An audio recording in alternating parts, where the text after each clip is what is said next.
Hi, Brad. Just a thought on how hard your group played today, and a thought on facing Washington now in the play-in game on Tuesday.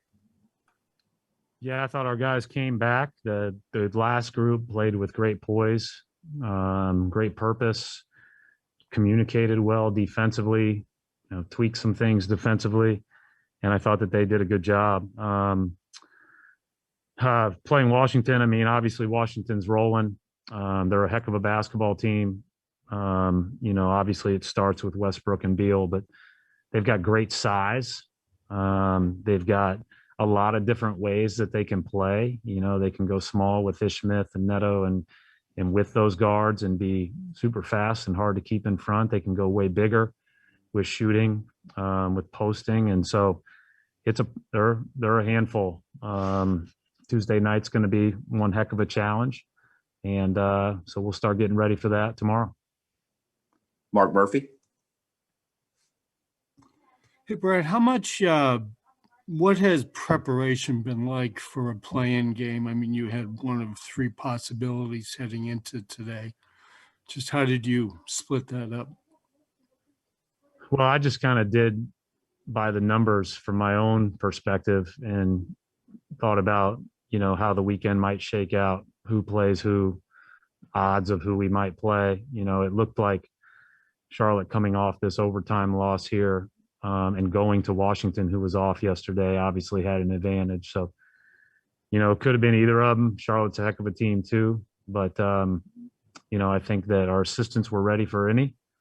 And in my spot, you just kind of play the odds of who you might think come out of that group.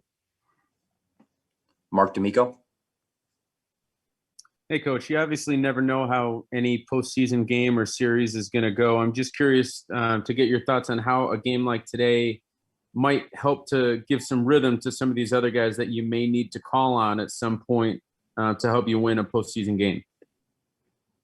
Yeah, I mean, I thought there were several guys that did that. The guys that stood out to me, from my perspective, were certainly Romeo and Tremont. I thought they both did a really good job today, but several other guys made plays. I thought Grant had a good night. Jabari had a good night. So we had several guys that did things that, as we move forward and as the rotation shortened, you'll be looking for minutes here and there rather than long stretches. But these guys did a good job. Gary Washburn. Hey, Brad, are you guys, is this ready for the postseason? I mean, it's here. Can you talk about the last two games, the effort, and just kind of maybe getting your bearings back after what was a rough stretch? And are you prepared now for, ready or not? I mean, are you prepared for this postseason? Yeah, we'll be prepared. I mean, I have no doubt about that. I mean, I thought we had a great practice Friday. I thought we played really well yesterday. And I thought we did a lot of good things today, but obviously we had a lot of guys missing. So the key is how we come into practice tomorrow, our mentality as we prepare. But we'll cover what we need to cover and then go out and play a fast game with a clear mind. That's what you hope to do. I mean, it's a little bit like the NCAA tournament from the standpoint of quick turnaround. And, we haven't been in this situation much. We certainly haven't been playing at the end of the season, since my second year here, where you're really playing and, you win, you're in, or you lose, you're not, and I think that that's something that will add a great deal of intrigue to fans, and people are going to be excited about it. But you got to be appropriately prepared, again, to play a fast game with a clear mind. Final question for Coach. Actually, we'll go two more. We'll go Taylor Snow. Brad, it was announced today that Bill Russell will be inducted into the Hall of Fame as a coach this fall, along with Paul Pierce. Just what's your impression of the impact that Bill made in the coaching community, being the NBA's first Black head coach, and also just the uniqueness of him being a player coach that led this team to back-to-back titles?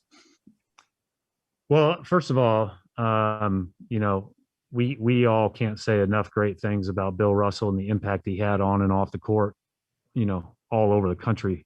But certainly, he left an incredible legacy for us to follow here in Boston with the Celtics.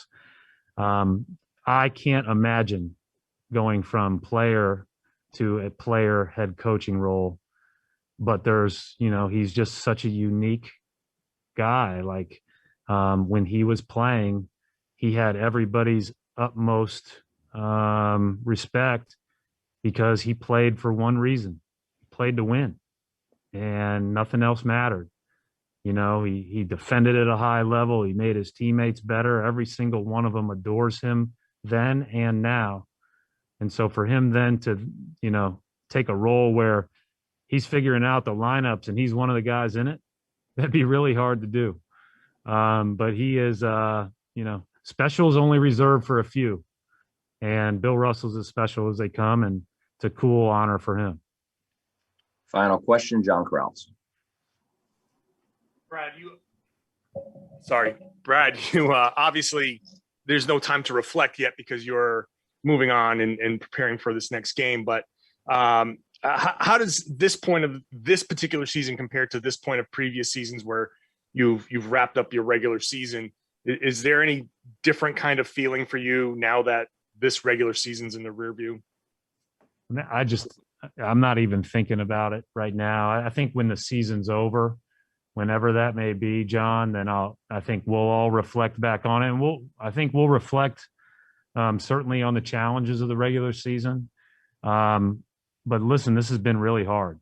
And our guys have, like I said today, we have not been perfect. That's been well documented. We've dealt with a lot of negativity and we've stayed together. And I think that that's the most important thing you can do. We have to just stay together and reset now, get ready with great preparation tomorrow, and play